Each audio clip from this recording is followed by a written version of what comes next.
नमस्कार दोस्तों, स्वागत है आप सभी का बैंक अधिकारी चैनल पर। आशा करता हूँ आप सब बहुत अच्छे होंगे। दोस्तों, आज हम करने वाले हैं क्लास नंबर 3, वाक्य को पूरा करना, सेट 1।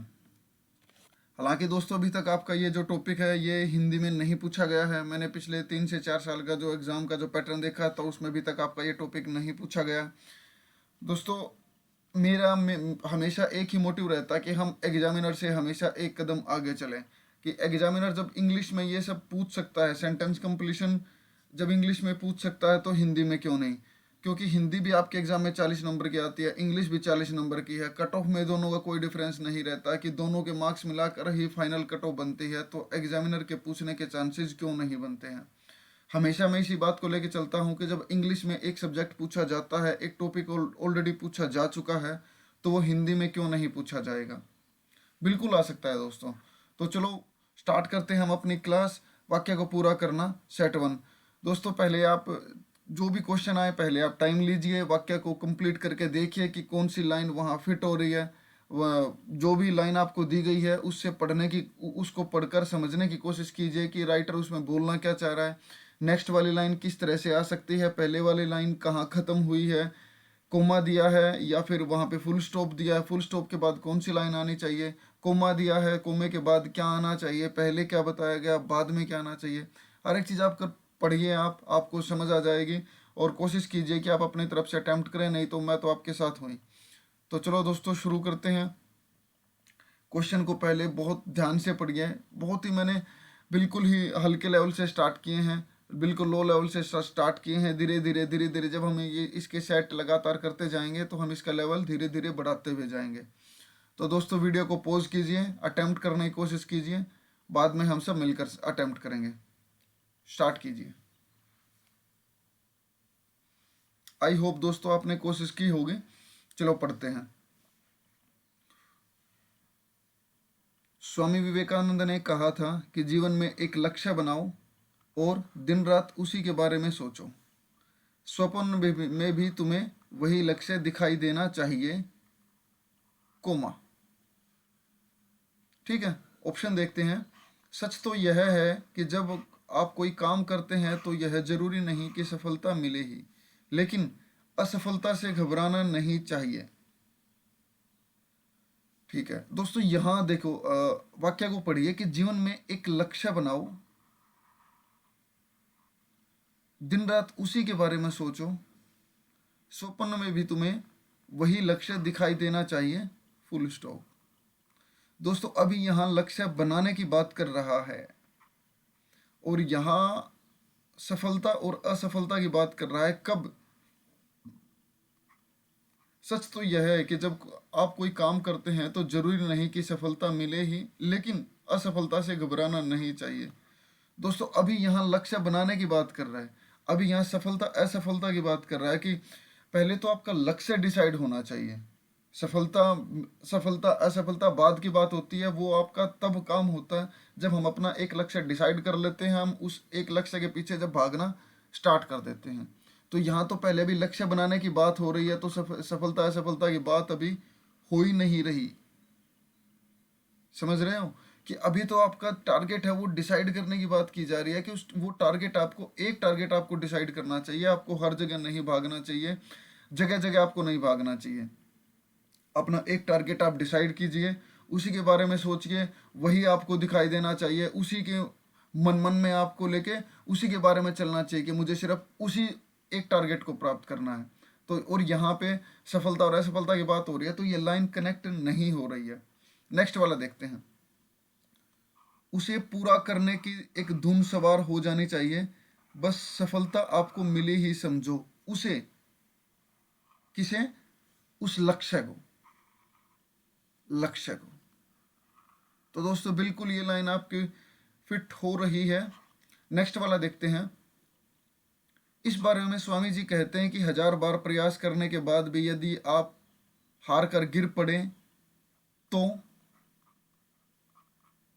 ये दोस्तों ये आपकी लाइन अधूरी रह रही है। तो एक बार पुनः उठे, प्रयास करें, हमें लक्ष्य प्राप्ति तक स्वयं पर विश्वास रखना चाहिए। दोस्तों, ये लाइन इससे कनेक्ट हो रही है लेकिन उससे कनेक्ट नहीं हो रही। चलो पढ़कर देखते हैं।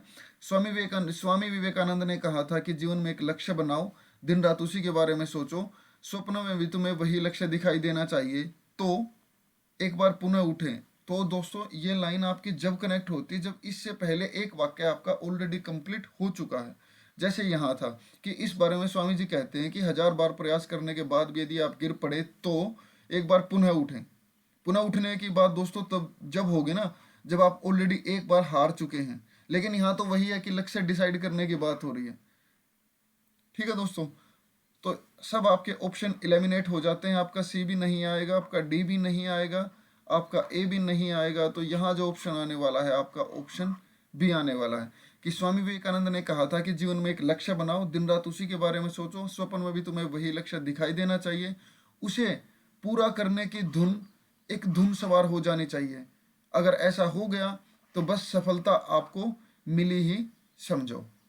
आई होप दोस्तों आपको पसंद, आपको अच्छा लगा होगा, आपको समझ आया होगा। नेक्स्ट पे चलते हैं। अटेम्प्ट कीजिए दोस्तों, वीडियो पॉज कीजिए, अटेम्प्ट कीजिए, बाद में अपन सब मिलकर अटेम्प्ट करेंगे। कोशिश कीजिए। आई होप दोस्तों आपने अटेम्प्ट करने की कोशिश की होगी। चलो साथ मिलकर पढ़ते हैं। शिक्षकों को अभिभावकों के साथ मिलकर नई पीढ़ी के निर्माण में निर्णायक भूमिका अदा करनी चाहिए कि टीचर को और पेरेंट्स को दोनों को मिलकर जो नई पीढ़ी का जो निर्माण है, हम जो अपने आने वाली जो जनरेशन जिस तरह से हम बनाना चाहते हैं कि आने वाली जनरेशन इस तरह से हमारे देश का उत्थान करे, हमारे देश का विकास करे, हमारे देश के का भाग्य बनाने में मदद करे, तो इसमें कहा है कि उसमें एक निर्णायक भूमिका अदा करनी है। इसलिए यह भी जरूरी है कि यह विचारों का आदान प्रदान समूह में नहीं होना चाहिए। यह विचारों का या इन विचारों का, कौन से विचारों का? नहीं दोस्तों, आपकी कंप्लीट आपका सेंटेंस नहीं हो रहा, सेंस नहीं बन पा रही। प्रधान अध्यापकों को इस बातचीत में उत्प्रेरक की भूमिका अदा करनी है। प्रधान अध्यापकों को इस बातचीत में, कौन सी बातचीत में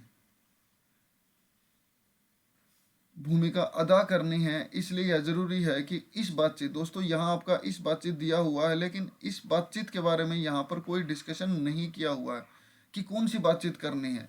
हालांकि सिर्फ उसने इतना दिया कि नई पीढ़ी के निर्माण में एक निर्णायक भूमिका अदा करनी है, लेकिन उसके लिए कुछ तो होना चाहिए। यहाँ बातचीत के बारे में कोई जिक्र नहीं है, तो दोस्तों ये भी आपका ऑप्शन एलिमिनेट हो जाता है। नेक्स्ट वाला देखते हैं। अपने शिक्षकों अभिभावकों की सहायता से जो प्रबुद्ध नागरिक बने हैं वे अब अपने आसपास प्रेम, समानता और खुशियां फैला रहे होंगे। दोस्तों यहाँ फ्यूचर की बात कर रहे हैं, यहाँ फ्यूचर की बात कर रहा है, और यहाँ जो बात हो रही है वो प्रेजेंट टेंस में हो रही है कि हमें आज एक भूमिका अदा करनी है जो आने वाले हमारे भविष्य के बारे में सोचे, हमारे आने वाली जो नई युवा पीढ़ी है उसको अभी से तैयार करें ताकि वो हमारे देश के कर्णधार बन सकें।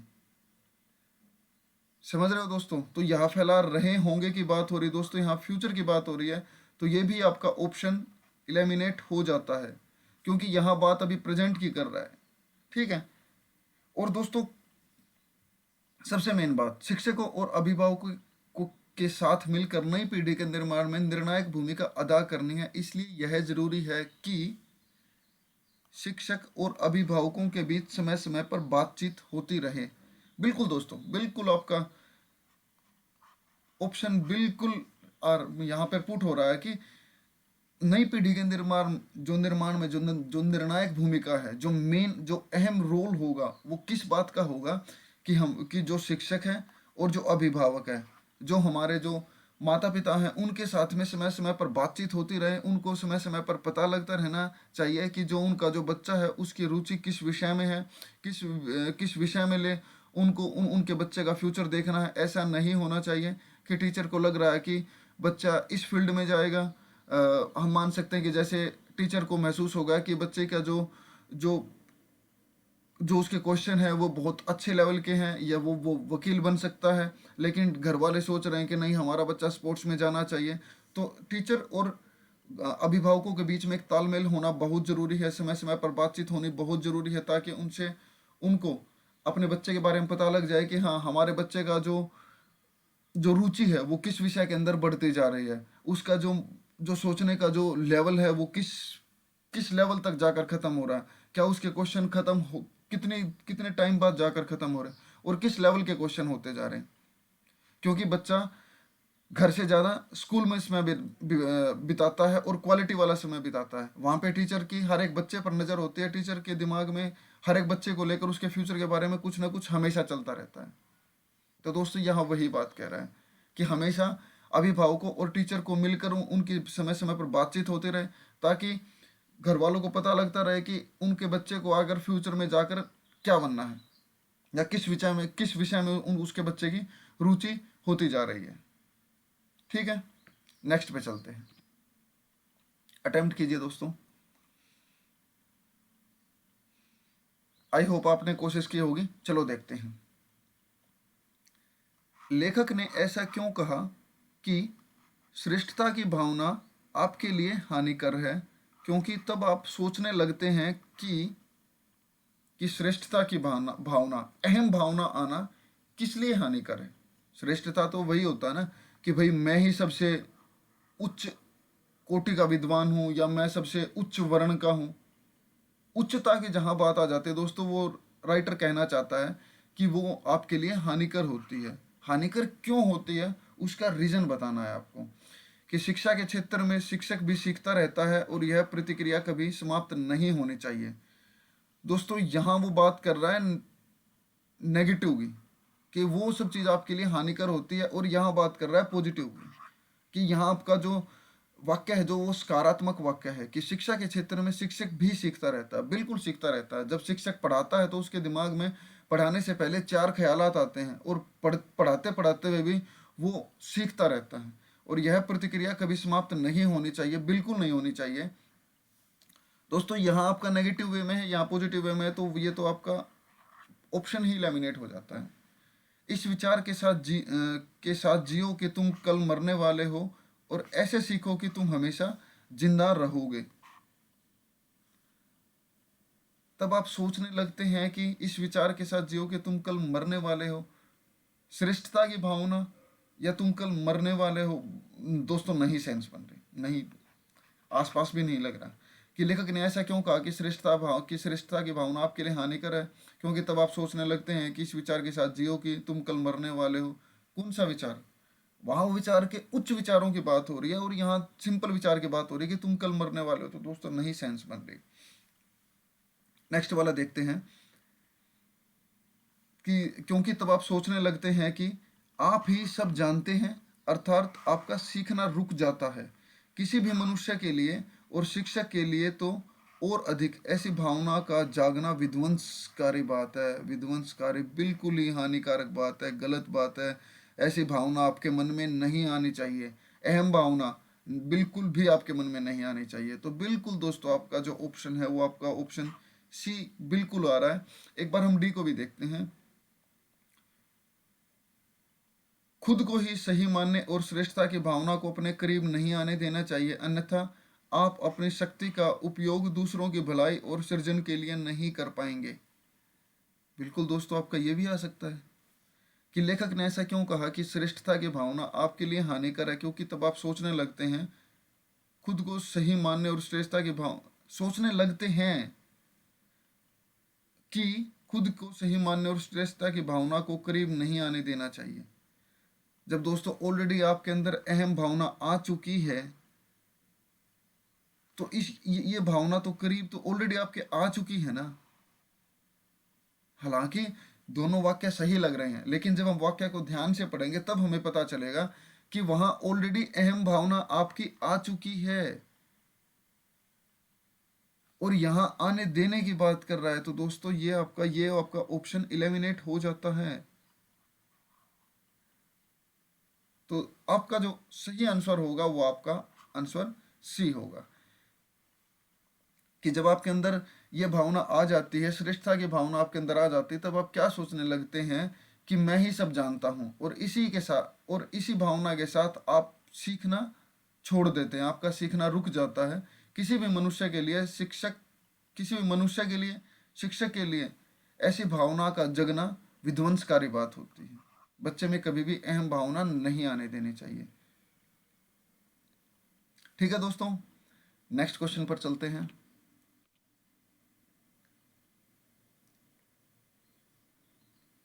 आई होप दोस्तों आपने कोशिश की होगी। चलो देखते हैं। पुरुषार्थ दार्शनिक विषय है पर जीवन से घनिष्ठ संबंध है। पुरुषार्थ पर दर्शन का जीवन से घनिष्ठ संबंध है। वह थोड़े से विद्यार्थियों का पाठ्य विषय मात्र नहीं है। प्रत्येक समाज को एक दार्शनिक मत स्वीकार करना होगा।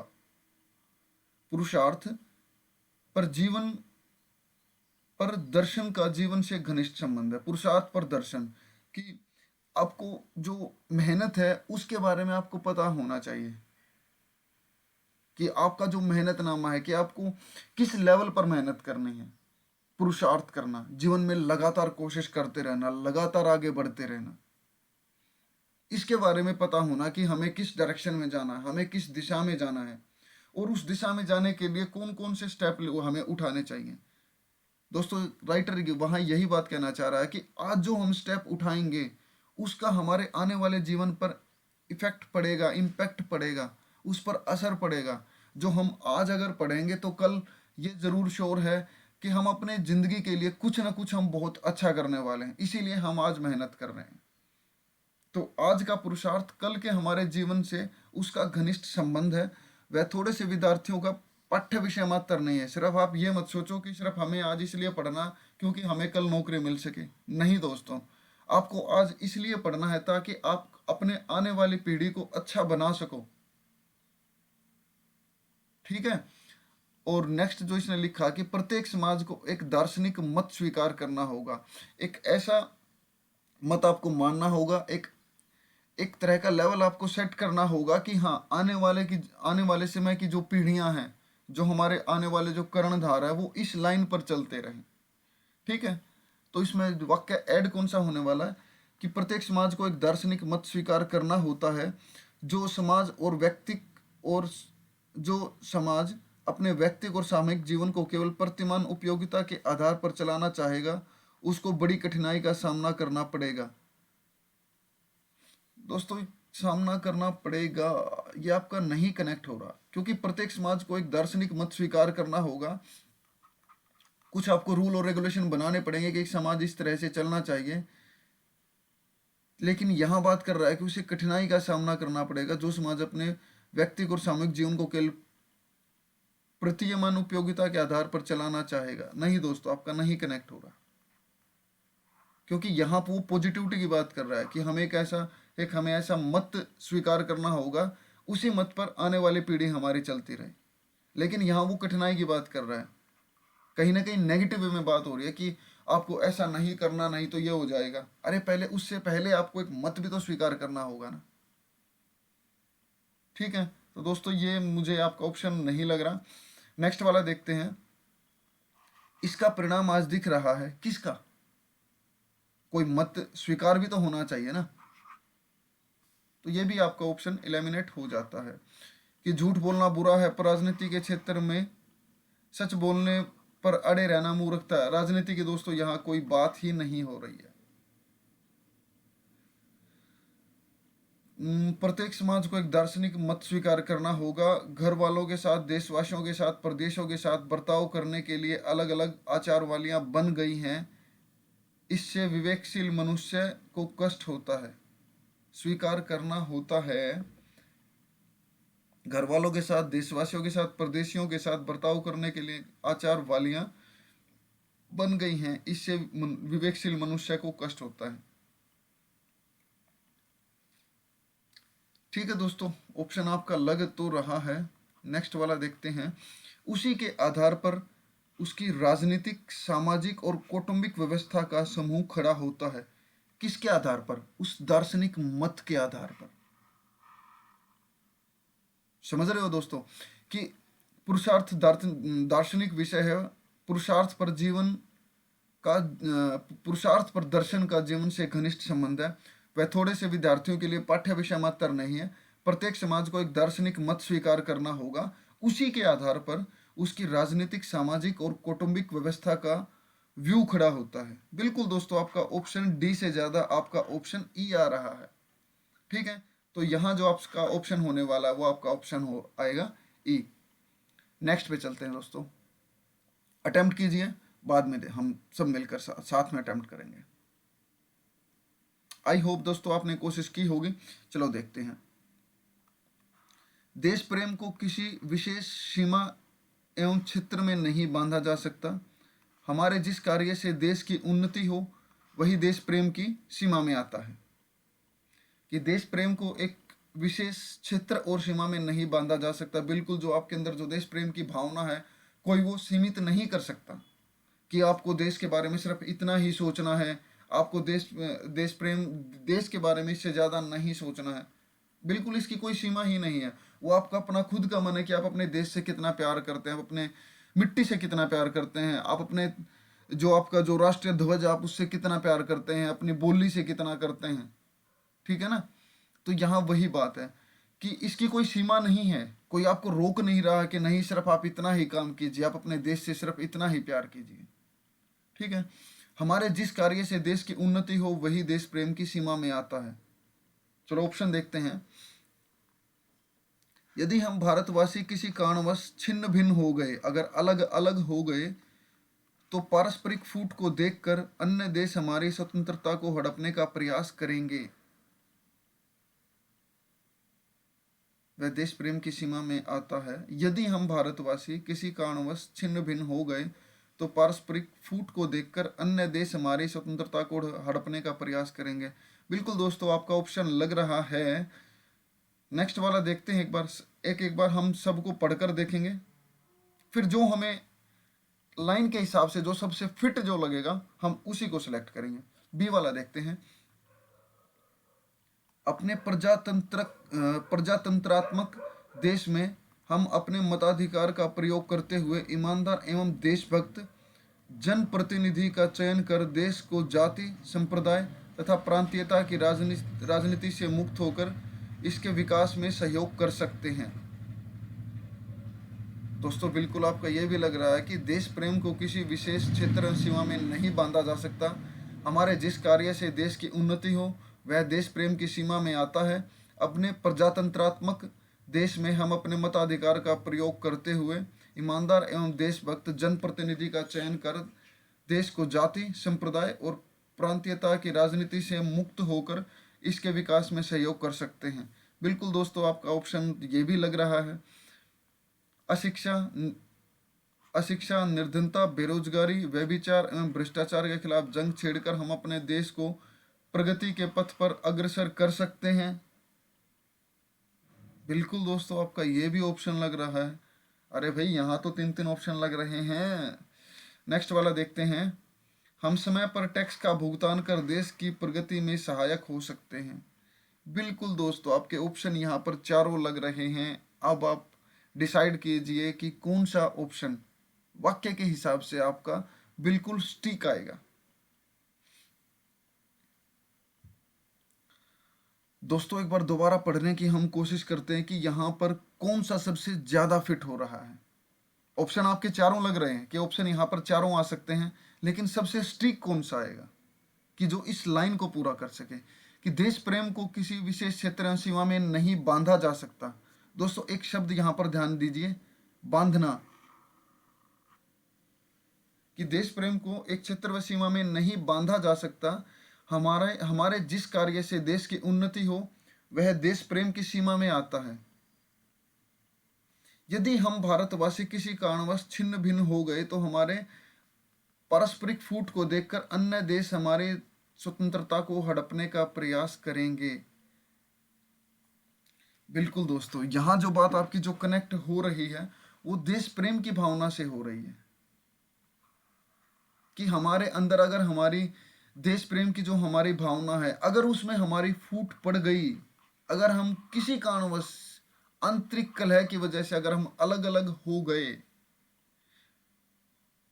तो कोई भी जो विदेशी जो आक्रमणकारी हैं वो हमारे ऊपर आक्रमण कर सकते हैं। हमें क्या बोलते हैं कि हमें अपने आगोश में ले सकते हैं, हमें वो गुलाम बना सकते हैं। ठीक है ना। राइटर यहाँ यही बात कहना चाह रहा है कि हालांकि देश प्रेम की कोई सीमा नहीं है, देश प्रेम को आप बांध नहीं सकते हैं। हमारे जिस कार्य से देश की उन्नति हो वही देश प्रेम कहा जाता है। अगर यदि हम भारतवासी किसी कारणवश हमारे अंदर फूट पड़ गई, हम अलग अलग हो गए, हमारी देश प्रेम की भावना कमजोर हो गई, हमारी देश प्रेम की भावना टूट गई, तो क्या होगा? अन्य देश हमारी स्वतंत्रता को हड़पने का प्रयास करेंगे। तो दोस्तों यहाँ जो आपका ऑप्शन आ रहा है वो आपका ऑप्शन ए आएगा। आई होप दोस्त आप समझ गए होंगे कि ऑप्शन ए यहाँ क्यों आएगा। हालांकि ऑप्शन हमें यहाँ चारों लग रहे थे, ए भी लग रहा था, बी भी लग रहा था, सी भी लग रहा था, डी भी लग रहा था, लेकिन ऑप्शन ए क्यों आएगा आई होप आप समझ गए होंगे। नेक्स्ट वाले क्वेश्चन पे चलते हैं। अटेम्प्ट कीजिए दोस्तों, टाइम लीजिए, वाक्य को पढ़कर समझने की कोशिश कीजिए। यहाँ भी हमने वही किया था कि हमने वाक्य को दोबारा पढ़ा, पहले वाले वाक्य का हमने आशय निकाला कि यहाँ राइटर कहना क्या चाहता है, और नेक्स्ट वाली लाइन उससे कनेक्ट करने की कोशिश की। यहाँ भी दोस्तों ऐसा ही कीजिए। आई होप आपने कोशिश की होगी। चलो देखते हैं। सत्य और चरित्र, इन दो शब्दों के मेल से सचरित्र शब्द बना है, तथा इस शब्द में ता प्रत्यय लगने से सचरित्रता शब्द बना है। ऑप्शन देखते हैं। काम, क्रोध, लोभ, संताप, निर्दयता एवं ईर्ष्या जैसे अवगुण मनुष्य के सामाजिक जीवन में अशांति उत्पन्न करते हैं। यहां दोस्तों राइटर कहना चाह रहा है कि आपका सचरित्र शब्द बना है, ठीक है, इस शब्द में ता प्रत्यय लगने से सचरित्रता शब्द बना है। यहां अभी आपके शब्द की बात हो रही है कि सचरित्रता शब्द बना है, और यहां वो एकदम से आपके व्यवहार पर आ गया। अभी वो शब्दों की बात कर रहा है, अभी तुरंत से व्यवहार पर आ गया। तो दोस्तों आपका अभी ये कनेक्ट नहीं हो रहा, बिल्कुल अभी क्या कनेक्ट हो ही नहीं रहा। नेक्स्ट वाला देखते हैं। अतः ऐसे अवगुणों से युक्त व्यक्ति को, अभी तो सचरित्रता की बात हो रही थी, अभी वो अवगुण पे आ गया, नहीं कनेक्ट हो रहा है अभी आपका। नेक्स्ट वाला देखते हैं। सत्य का अर्थ होता है अच्छा, एवं चरित्र का तात्पर्य है आचरण, चाल चलन, स्वभाव, गुण धर्म इत्यादि। इस पर सचरित्रता का तात्पर्य है अच्छा चाल चलन, अच्छा स्वभाव और सदाचार इत्यादि। बिल्कुल दोस्तों, ये आपका कनेक्ट हो रहा है। वहाँ आपका सत्य और चरित्र के बारे में बात हो रही थी, यहाँ आपको उसके बारे में एक्सप्लेन करके बताया कि सत्य क्या होता है, चरित्र क्या होता है, और उसके बारे में कंप्लीट बताया हुआ है। और यहाँ राइटर ने लिख भी दिया है कि सचरित्रता का तात्पर्य है अच्छा चाल चलन, अच्छा स्वभाव और सदाचार। ठीक है, तो यहाँ जो आपका ऑप्शन लग रहा है वो ऑप्शन सी लग रहा है। नेक्स्ट वाले दोनों भी देखते हैं, क्योंकि यहाँ उसने नन ऑफ दीज ऑप्शन नहीं दिया है। डी वाला देखते हैं। इन सब के अतिरिक्त, किन सब के अतिरिक्त? इन मतलब यहाँ पर बहुत सारे शब्दों के बारे में बात कर रहा है, लेकिन यहाँ तो एक ही शब्द है, सचरित्रता। तो ये आपका ऑप्शन एलिमिनेट हो जाएगा। लास्ट वाला देखते हैं। एक अनपढ़ व्यक्ति भी अपने मर्यादित एवं संयमपूर्ण जीवन से सचरित्र की संज्ञा पा सकता है, जबकि एक उच्च शिक्षित व्यक्ति भी यदि भ्रष्टाचार में लिप्त हो तो दुष्चरित्र ही कहा जाएगा। नहीं दोस्तों, नहीं, आपका ये बिल नहीं कनेक्ट हो रहा। यहाँ जो सबसे ज्यादा जो आपके कनेक्ट होना जो हो रहा है वो आपका ऑप्शन सी हो रहा है। ठीक है दोस्तों, नेक्स्ट वाला क्वेश्चन देखते हैं। अटेम्प्ट कीजिए। आई होप आपने कोशिश की होगी। चलो देखते हैं। ग्रामीण क्षेत्र के लिए अनेक रोजगारोन्मुख योजनाएं चलाए जाने के बावजूद बेरोजगारी की समस्या का पूर्ण समाधान नहीं हो रहा है। क्यों नहीं हो रहा है?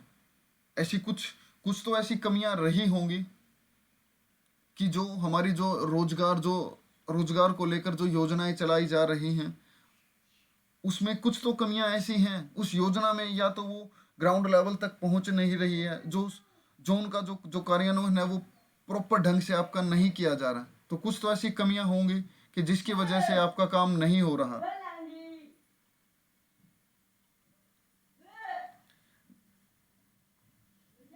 ऑप्शन देखते हैं दोस्तों। बेरोजगारी एक अभिशाप है, इसके कारण देश की आर्थिक वृद्धि बाधित होती है। यहाँ पर दोस्तों बात कर रहा है कि बावजूद बेरोजगारी की समस्या का पूर्ण समाधान नहीं हो रहा। क्यों नहीं हो रहा? क्योंकि बेरोजगारी एक अभिशाप है, इसके कारण देश की आर्थिक वृद्धि बाधित होती है, समाज में अपराध एवं हिंसा में वृद्धि होती है। दोस्तों चलो देखते हैं, अभी तक तो जहां तक मुझे नहीं लग रहा ये वाला, नेक्स्ट वाला देखते हैं।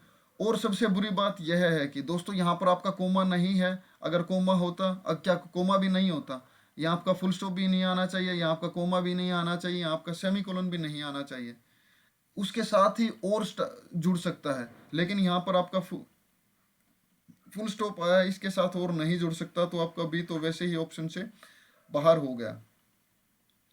बेरोजगारी की समस्या का समाधान तभी संभव है जब व्यवहारिक और व्यावसायिक रोजगारोन्मुख शिक्षा पर ध्यान केंद्रित कर लोगों को स्वरोजगार अर्थात निजी उद्यम एवं व्यवसाय प्रारंभ करने के लिए प्रेरित किया जाए। बिल्कुल दोस्तों आपका ऑप्शन ये लग रहा है। नेक्स्ट वाला देखते हैं। ऐसी स्थिति के कई कारण हैं। बेरोजगारी की समस्या जो है हमारे सामने, ऐसी स्थिति के कई कारण हैं। कभी कभी योजनाओं को तैयार करने की दोषपूर्ण प्रक्रिया के कारण इनका क्रियान्वयन ठीक से नहीं हो पाता, या ग्रामीणों के अनुकूल नहीं होने के कारण कई बार ये योजनाएं कारगर साबित नहीं हो पाती। दोस्तों आपका ऑप्शन ये भी लग रहा है। इसके अतिरिक्त भ्रष्ट तंत्र के कारण जनता तक नहीं पहुंचने के पहले ही योजनाओं के लिए निर्धारित राशि में से 2/3 तक बिचौलिए खा जाते हैं। दोस्तों आपके ऑप्शन तीनों लग रहे हैं। आपका ऑप्शन सी भी लग रहा है, ऑप्शन डी भी लग रहा है, और आपका ऑप्शन ई भी लग रहा है। एक बार वाक्य को पढ़कर पूरा करने की कोशिश करेंगे। ग्रामीण क्षेत्र के लिए अनेक रोजगारोन्मुख योजनाएं चलाए जाने के बावजूद भी बेरोजगारी की समस्या का पूर्ण समाधान नहीं हो रहा, क्योंकि ऐसी स्थिति के कई कारण हो सकते हैं, या कई कारण हैं कि कैसी स्थिति के कि बेरोजगारी की समस्या का समाधान नहीं हो रहा।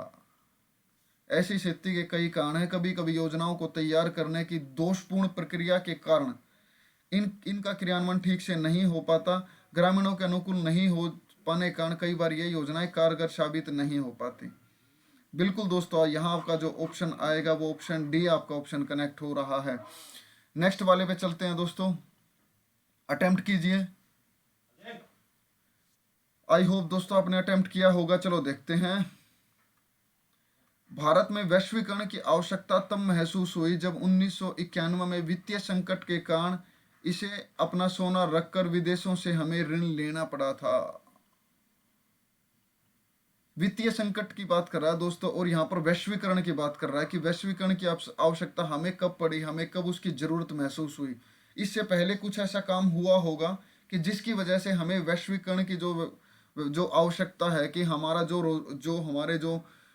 रोजगार के जो साधन है, हमारे यहाँ पर जो कंपनियां हैं, हमें उसको वैश्विक तौर पर लेके जाना चाहिए, हमारे देश तक हमें सीमित नहीं रखना चाहिए। तो इन सब चीज़ की आवश्यकता कब महसूस हुई होगी, जब हमें इससे पहले कुछ हमारे यहाँ पर कुछ ऐसी स्थिति उत्पन्न हुई होगी कि जिसकी वजह से हमें नुकसान झेलना पड़ा होगा, या हमें जो काम सिर्फ हमारे देश तक सीमित था उसमें हमारा काम नहीं चला होगा, हमें उसकी ज़रूरत महसूस हुई होगी कि हमारी जो टेक्नोलॉजी है वो सिर्फ हमारे देश तक नहीं रहनी चाहिए, वो बाहर भी जानी चाहिए, और बाहर की टेक्नोलॉजी हमारे यहाँ भी आनी चाहिए, ताकि हम दूसरे देशों के साथ मिलकर अपने देश की प्रगति में हम भागीदार बन सकें। ठीक है दोस्तों, ऑप्शन देखने की कोशिश करेंगे।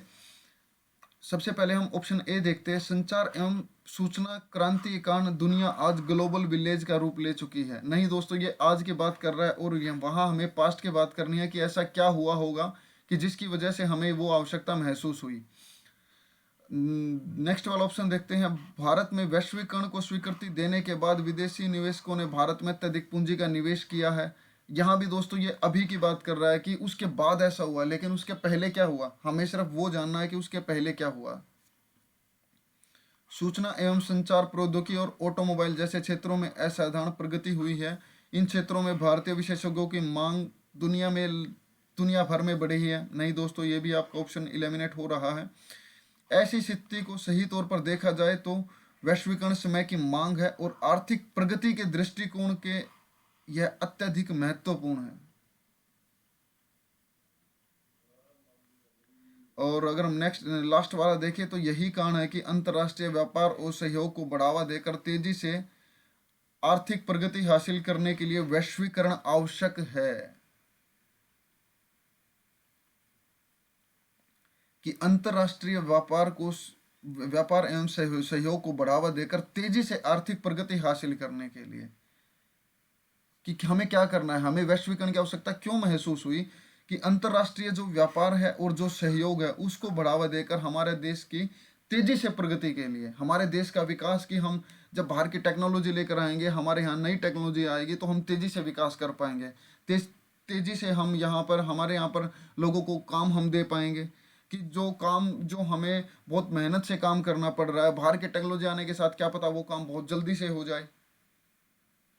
ठीक है, तो दोस्तों यहाँ जो आपका ऑप्शन कनेक्ट हो रहा है वो आपका ऑप्शन ई कनेक्ट हो रहा है। डी आपका ऑप्शन दोस्तों इसीलिए बाहर हो गया क्योंकि इसमें राइटर कहना चाह रहा था कि ऐसी स्थिति में सही तौर पर देखा जाए तो वैश्वीकरण समय की मांग है, समय की मांग है दोस्तों, लेकिन उससे पहले जो जो आपका जो कठोर जो सत्य यहाँ निकल कर आ रहा है, जो यहाँ पे जो स्ट्रीक जो आपका ऑप्शन कनेक्ट हो रहा है वो यही हो रहा है कि आर्थिक प्रगति के बारे में वो राइटर यहाँ कहना चाह रहा है कि आर्थिक प्रगति को लेकर हम बात कर रहे हैं कि हमें वैश्वीकरण चाहिए, लेकिन क्यों चाहिए, आर्थिक प्रगति हासिल करने के लिए सहयोग, हमें सहयोग को बढ़ावा देना है। इसीलिए दोस्तों आपका ऑप्शन डी भी नहीं आ रहा, ऑप्शन आपका ई कनेक्ट हो रहा है। नेक्स्ट वाले पे चलते हैं दोस्तों, अटेम्प्ट कीजिए आप। आई होप आपने अटेम्प्ट करने की कोशिश की होगी। चलो देखते हैं। अस्तित्ववादी विचारधारा का आधारभूत शब्द है अस्तित्व,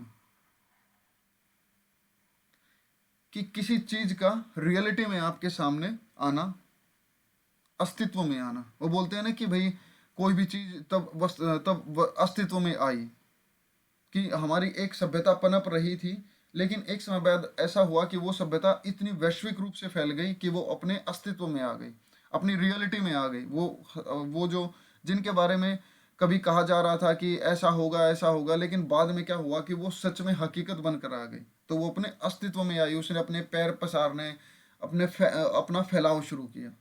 ठीक है,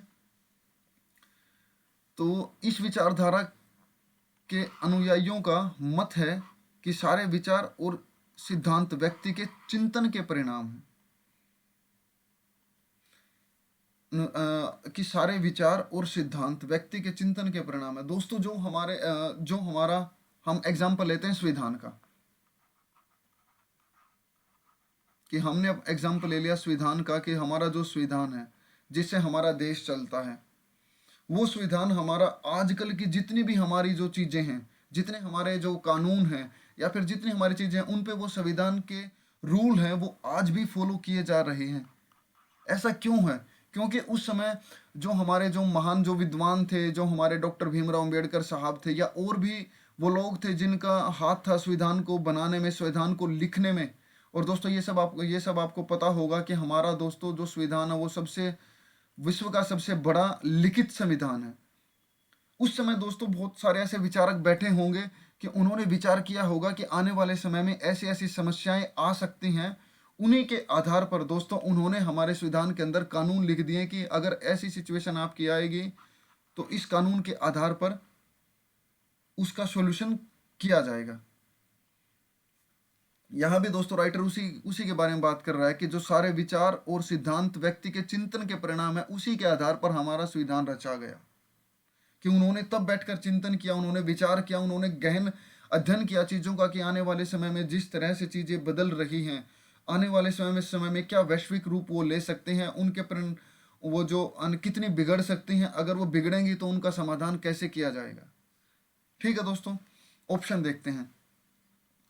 दूसरे शब्दों में अस्तित्ववादी यह मानते हैं कि हर व्यक्ति को अपना सिद्धांत स्वयं खोजना चाहिए, दूसरों द्वारा प्रतिपादित या निर्मित सिद्धांतों को स्वीकार करना आवश्यक नहीं है।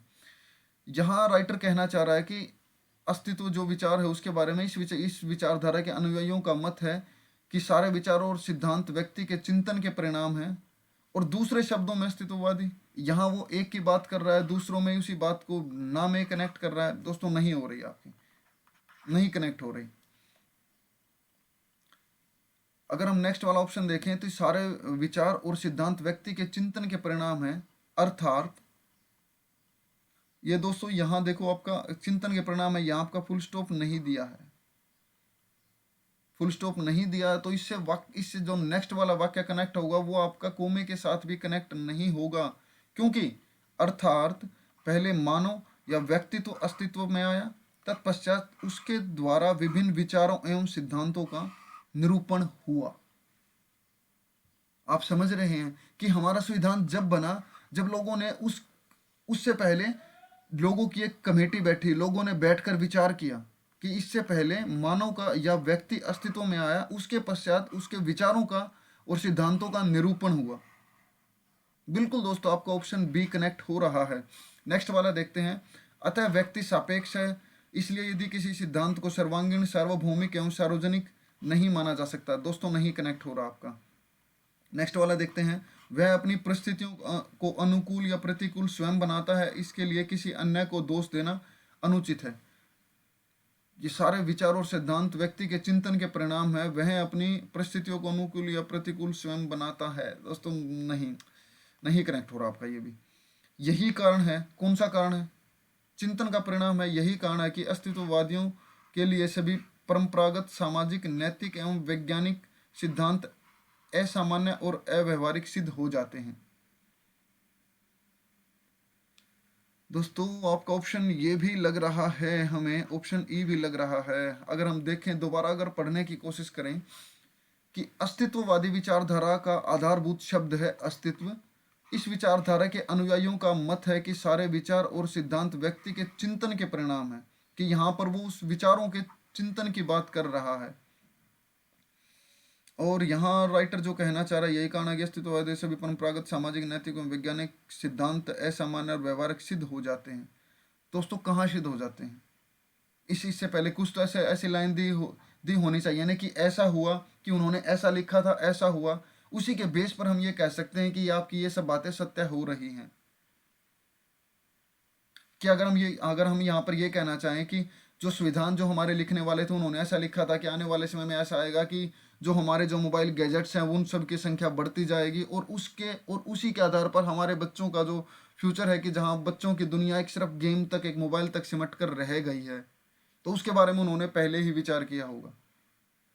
तो यहाँ दोस्तों ऑप्शन ई आपका ऑप्शन इलिमिनेट हो जाता है कि ऐसा नहीं, उन्होंने ऐसा कुछ भी राइटर यहाँ नहीं कहना चाह रहा है। राइटर सिर्फ इतना चाह रहा है कि चिंतन का जो विचार है उससे पहले क्या हुआ होगा, कि पहले इंसान अस्तित्व में आया होगा, उसके बाद में उनके विचारों का, उनके सिद्धांतों का निरूपण हुआ होगा।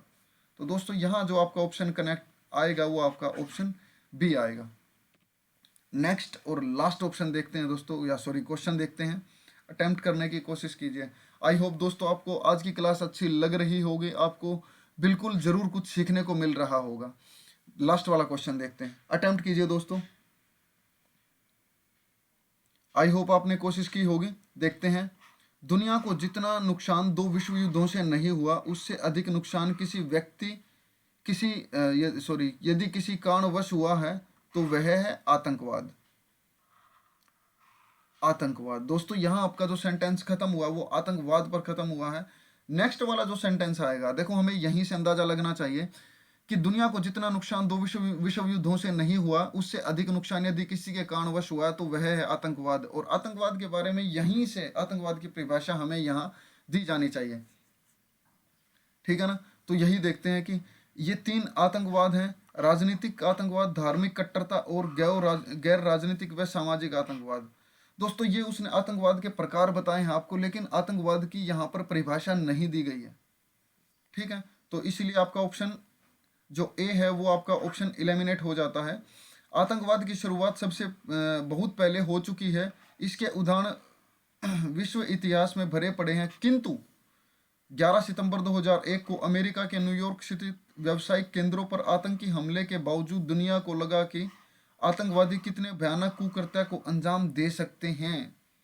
आतंकवाद के बारे में दोस्तों यहाँ स्पष्ट रूप से कहा गया है कि हाँ, हालांकि आतंकवाद के जो शुरुआत बहुत पहले से हो चुकी है, इसके विश्व लेवल पर, वैश्विक लेवल पर बहुत सारे आपके उदाहरण भरे पड़े हैं, लेकिन दुनिया ने सबसे पहले जो प्रॉपर जो आतंकवाद को माना था वो कब माना था? जब 11 सितंबर 2001 को अमेरिका के वर्ल्ड ट्रेड सेंटर पर हमला हुआ था। तब लोगों को ये लगने लगा था कि आतंकवादी कितने भयानक हो सकते हैं, वो कितने बुरी तरीके से, कितने ब्रूटली तरीके से किसी काम को अंजाम दे सकते हैं, जिनमें जिनमें जान और माल का बहुत ज़्यादा नुकसान हुआ था। ठीक है दोस्तों, राइटर यहाँ यही कहना चाह रहा है। ऑप्शन जहाँ तक लग रहा है ऑप्शन बी लग रहा है। हम सभी ऑप्शन को देखेंगे क्योंकि यहाँ पर ऑप्शन इनमें से कोई नहीं, नन ऑफ दीज ऑप्शन नहीं है। सी वाला देखते हैं।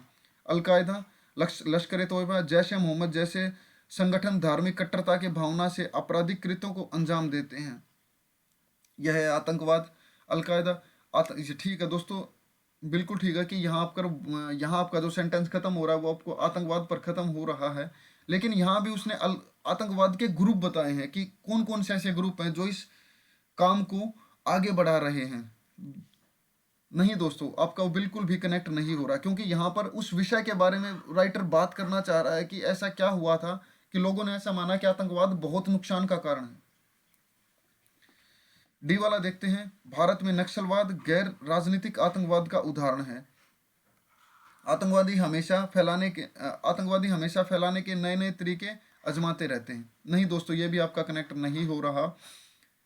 लास्ट वाला देखते हैं। अतः ऐसे आतंकवाद को धार्मिक कट्टरता की श्रेणी में रखा जाता है। कैसा